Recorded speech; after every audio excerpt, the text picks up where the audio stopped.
ملګري هغه و چې ماته رزق دا زیات شي او زما د کاروبار ښه شي او ماته د پراخه رزق راشي او زما په کور کې د هم رزق راشي، یا زما کاروبار بند دی د هغې څه وجې کیدی چې زما کار بند دی، دا نه روانېږي مخ په وړاندې باندې، یا زما داسې کار روان دی خو زما ورته زړه نه لګي، یا بل زه ښکله کاروبار کوم خو لیکن زما خواته څوک راځي نه، ګاګ نه راځي زما خواته، بل دکان خو له ورجو موږ داسې سترګې بړقه بړقه ورته کوو که نه، نو خفه کېږي هم او ډېر اسانه یو عمل دی هغه ته ښیم او دا ولیکئ او دا د ځان سره په جب کې کېږدئ انشاءالله العزیز. که په کور کې په درشل کې په ور کې یا په داسې ځای کې محفوظ کېږدي ته په کور کې به رزق هغه کمی چې به ختم شي، رزق به زیات شي تا ته. کاروبار دې بني کاروبار په ځای کې کېږده انشاءالله العزیز تا دا کاروبار به روان شي.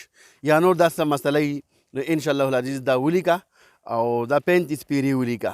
څنګه به لیکي داسې محمد رسول الله احمد رسول الله، دا ولیکه 35 پیرې په اوله کې په اخره کې بسم الله الرحمن الرحیم ورته ولیکه او ځان ته جب کېږده انشاءالله العزیز.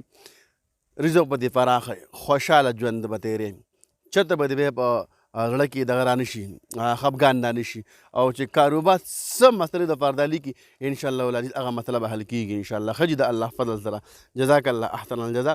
الله زموږ تاسو د ټول حاجتونه او ارمانونه پوره کړي. جزاک الله خیرا کثیرا فی الدنیا والآخرة.